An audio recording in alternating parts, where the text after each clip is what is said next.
ونعم الوكيل. دخلت بتاعت خالص. طيب بعض الناس قد يكون فاكرين، يعني واحد سأل بيقول انتوا عملتوا ولا مش عارف ايه اليوفط، فاكرين ان احنا خلف هذه الوقفة. للأسف الشرف ده مش بتاعنا، يعني احنا ما نعرفش مين اللي نظم الوقفة، فاحنا سمعنا الخبر زي الناس ما سمعته، لكن الغرفة الألمانية والمركز الألماني ثقافة الحوار تناولت الخبر واهتمت بأمر المسلمين، لكن مين هو اللي عمل هذه الوقفة إلى الآن أنا مش عارف بصراحة، غير إنها وقفة شعبية كده، وقفة شعبية مفيش حد معين وراها، الناس متضايقة ومخنوقة بالحيوان اللي اسمه شنودة، أكتر من كده مفيش، يعني عملية مش منظمة وعملية شوية يعني على الفطرة كده يعني. فخير إن شاء الله. لذلك احنا يا إخوة ننصحكم إن محدش يعمل أعمال يعني انفعالية أو عنف أو نعم والله يا أخي جزالا كل خير الإخوة اللي دعوا ليها، يعني محدش يجركم لمشاكل سياسية أو خناقات أو شتم الرئيس أو شتم الحكومة ولا الحاجات دي، مش موضوعنا ده. يعني أي حد يتكلم في السياسة سكتوه، احنا جايين نتكلم في كاميليا. ويا سلام لو الإخوة عملوها كده تكبير بكرة، يعني التكبير الله أكبر الله. لو الناس كبرت في مصر تكبير فقط كده وخلاص في الشوارع، والله هترعب الكنيسة والنصارى. لا معاك طوبة ولا حجر، ما بحبش الكلام دوت، الحاجات دي مش من تصرفات المسلمين. لكن تصور أوتوبيسات ماشية تكبر في الشوارع، ايه يعني هيحبسوا الناس ولا هيحبسوا الدولة؟ ها مش كده ولا ايه؟ يعني تكبير في الشوارع، في المواصلات، في الميكروباصات، في كل مكان، يعني لا شك ان شاء الله يكون لها اثر كبير جدا. فهم يعني نعم نرهب اعداء الله بهذا التكبير. استاذنا فريق معك المجد، تفضل. السلام عليكم ورحمة الله وبركاته. حياك الله شيخنا وحالنا كل حب جميعا. الحل الأخير ده حل طبعا حل يعني غير قابل للتطبيق طبعا، لأن ببساطة شديدة جدا الحل ده ما يطلعش غير من ناس فايقة لدينها وفايقة لقضية دينها، والكلام ده مش متحقق، فمش هتلاقي الحل ده أبدا يحدث في الحاضر أو في المستقبل القريب. لما إن شاء الله بقى يبقوا ولادنا يطلعوا كده أحسن مننا بكتير، إن شاء الله بقى يبقوا يزلزلوا الدنيا بالتكبير.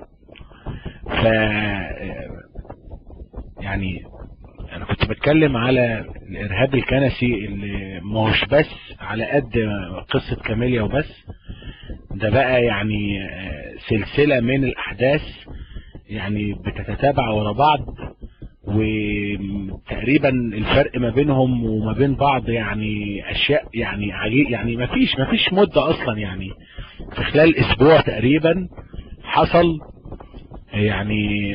حصلت عدة أحداث متفرقة بيربط بينها خط واحد، هو الإرهاب الكنسي. الكنيسة بتعلن الحرب على كل مسيحي يعلن أن لا إله إلا الله وأن محمدا رسول الله. هي دي المسألة ببساطة، كل مسيحي يسلم الكنيسة في حرب مفتوحة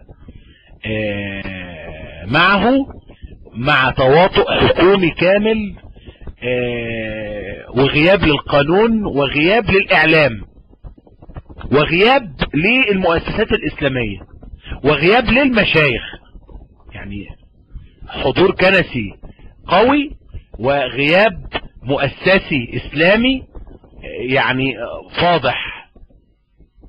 فيعني ما الأحداث دي تحدث ورا بعض بالشكل ده ونبص نلاقي يعني القانون معطل. يعني احنا عارفين ان في حوالي 13 محامي وناشط قدموا بلاغ للنائب العام بخصوص اختنا كاميليا. ممكن حد يقول لي بعد اذن حضراتكم البلاغ ده نتيجته ايه؟ الاجابة مفيش. طيب اللي 20 واحد من عصابات شنودة طلعوا خطفوا بنتهم اللي اسلمت، بنتهم اللي اسلمت خطفوها من بيتها. سؤال، هل تم اعادة الاخت مرة اخرى ومحاكمة 20 بتهمة اختطاف امرأة من بيت زوجها؟ هل تم ذلك؟ الإجابة لا، ما تم ذلك. طيب اللي اتضرب عليهم نار، الراجل الشاب اللي اتضرب عليه نار عشان اتجوز مسيحية أسلمت، سؤال، اللي ضربوه بالنار تم تقديمهم للمحاكمة؟ الإجابة لا، ما حصلش بصراحة. حكى الله ابن النيل. الأحداث دي كلها حصلت في أقل من أسبوع. فين دور القانون في حماية المجني عليهم في هذه القصص؟ القانون تم تعطيله لظروف كنسية. ها؟ ما اعرفش حادث الأميرية ده اللي هو أنهي فيهم، بس أنا عارف. لا في صوت إن شاء الله.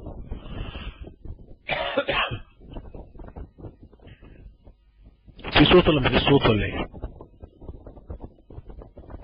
مين اللي تم الحكم عليهم في الإعدام يا جدو؟ مين اللي تم الحكم عليهم بالإعدام؟ مين؟ هم تم تحويلهم حتى لمحكمة الجنايات؟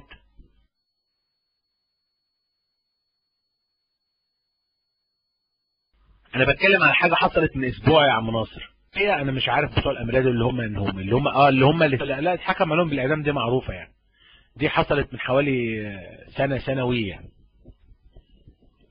احنا بنتكلم على الحوادث اللي حصلت في خلال ال10 ايام اللي فاتوا. مفيش اي رد فعل رسمي للي حصل. مفيش اي رد فعل يعني بوليسي للي حصل. مفيش اي رد فعل قانوني او اعلامي حتى.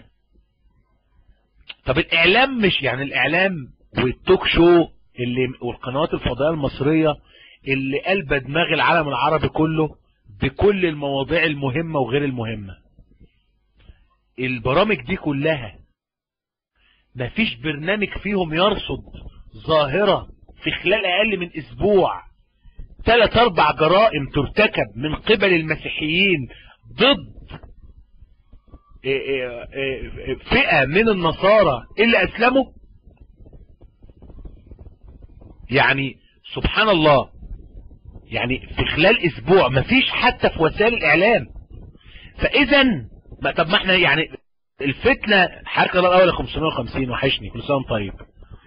يعني الفتنة يتم درءها بتعطيل القانون، واللي خايف من الفتنة ما بيوقفش المسيحيين. يعني هنا علامة الاستفهام. خلاص اوكي، انا قدامي ناس خايفين على البلد من الفتنة، صح، واحنا كمان خايفين على البلد من الفتنة على فكرة، مش عايزين تحدث اي قلاقل جوه مصر. ويعني اكتر ناس خايفين على البلد هم المسلمين لانها بلدهم معايا. بس انا بحط نفسي مكان الحاكم او مكان الوزير او مكان الشرطي او مكان اي حد. سؤال، انا خايف من الفتنة، امنع مسبباتها مش امنع ردود افعالها. يعني الفتنة تحدث بسبب ايه؟ بسبب هذا التطاول النصراني في مصر.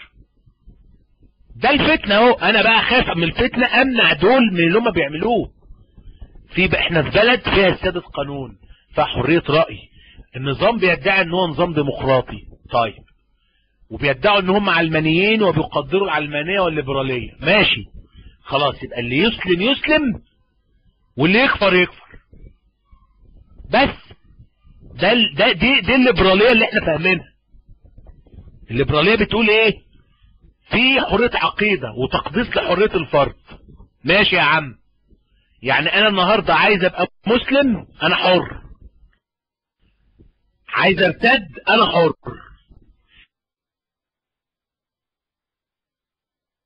الجزء الاولاني بيتم تطبيقه بمنتهى مثالين 3 لمسلمين ارتدوا محد، كلنا عارفين كذا مثال، وطلعت لنا الكلام من الناس تتكلم لا حد الردة ومحد الردة وحرية ومش عارف ايه، حرية الفكر، تطلع شوية دعاء مخنسين يقولك ده ما فيش حد ردة في الاسلام اصلا ومش عارف ايه الحاجات اللي انتوا عارفينها دي. بيتم تطبيق الجزء الاولاني يعني بدقة، ووسائل الاعلام بتتفاعل جدا مع اي واحد يعلن ان هو ارتد.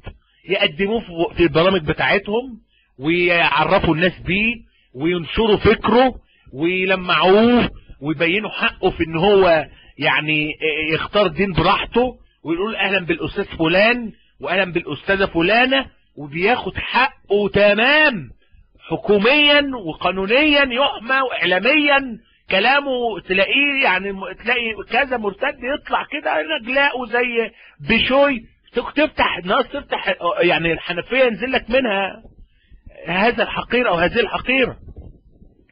اعلاميا يا سلام، واخد حقه تالت ومتلت، ناس كلها بتتكلم ويستضاف في كل البرامج الحواريه، اهلا بالاستاذه فلانه اهلا بالاستاذ فلان. طيب ماشي، ليبراليه بقى وكده. طيب لما الصوره بتتقلب ويبقى المسيحي هو اللي اسلم، طب فين وسائل الاعلام اللي بتتكلم عن حريه الراي وكانت بتقابل المرتدين وتفسح لهم المجال؟ طب حضرتك يعني احنا عايزين برضو اللي اسلمت دي واللي اسلم ده، ما هو ده برضو مواطن سيتيزن، انسان من حقه ان هو يختار دينه براحته، صح؟ من حقه انه يحمى والقانون يحميه، ماشي؟ من حقه انه يعبر عن رأيه وعن فكره ويقول ليه انا قصتي ليه انتقلت من المسيحية للاسلام، ومن حقه برضو وسائل الاعلام تهتم بيه وتقول له اتفضل ويحكوا قصته. يعني من حقه، يعني زي ما اللي ارتد من حقه كده يعمل كده في بلد اسلامية، يعني اكيد مؤكد بقى في بلد اسلامية طبيعي اللي اسلم اكيد يفسح له المجال اكتر. الا الكلام ده ما بيحصلش عندنا احنا المرتد يفسح له المجال، المنافق يفسح له المجال اعلاميا، السباب قليل ادب اللي بيخوض في مقدسات يفسح له المجال ويلمع اعلاميا. بس هما دول اللي ياخدوا المساحة. اما واحدة اسلمت، ايه ده انت دمك تقيل قوي. طب ما يعني اسلمت، احنا مالنا؟ طب الكنيسة خطفتها، احنا مالنا برضو؟ طب ده جايز اتقتلت في الكنيسة، لا انا مش واخد بالي. يا عم ده انت راجل ليبرالي، لا ما عنديش فكرة بصراحة عن الموضوع ده، ما حدش كلمني. فيعني احنا قدام تآمر حكومي اعلامي على الاسلام في مصر، يعني دي الخلاصة. احنا قدام تآمر حكومي اعلامي على الاسلام في مصر، ما ينفعش يتقال غير ان دي مؤامرة، وبيساندهم في كده مشايخ السوق، موظفين الحكومة اللي في الازهر واللي في غيره من المؤسسات اللي كانت اسلامية وبقت دلوقتي مؤسسات تابعة للحزب الوطني، هي ملهاش علاقة بالاسلام من قريب او من بعيد. والى جانب ده سكوت كامل من مشايخنا اللي احنا عندنا امل يعني بعد ربنا فيهم، ساكتين ما بيتكلموش، ساكتين منفضين ايديهم. واحد يقول لك بقى مجبرين، واحد يقول لك عليهم ضغوط، واحد يقول لك عليهم مش، المهم هم ساكتين وخلاص. في كل الاحوال ما بيجيبوش السيره دي. للاسف الشديد يعني احنا قدام وضع سيء جدا، والناس ترجع تقول ليه في غلاء، ليه في ما فيش بركه في البلد، ليه البلد خيرها كتير وبرغم من كده مش حاسين بيه، فين موارد البلد، ليه في فقر، ليه في بطالة، ليه في مش عارف عنوسة، ليه الناس تقعد تحكي وتقول يا رب ايه، ليه مشاكل كتيرة. مشاكل بسبب كده، بلد الحق فيها ضايع، هي دي الحقيقة اللي انتوا بتهربوا منها، بلد الحق فيها ضايع. فلازم يكون احوال اهلها بالشكل ده، وده مش في مصر بس، ده اي بلد بالطريقة دي، اي بلد بالطريقة دي لازم تكون النتيجة كده، لازم تكون النتيجة زي ما احنا شايفينها كده، غلاء وضنك ومعاناة ومشاكل مالها اول من اخر، عقاب الهي. ولسه كمان، لسه مش ده بس اللي يعني ده مش اخر العقاب، ده لسه في كمان، لسه استنوا اتقالوا، ده لسه في كتير.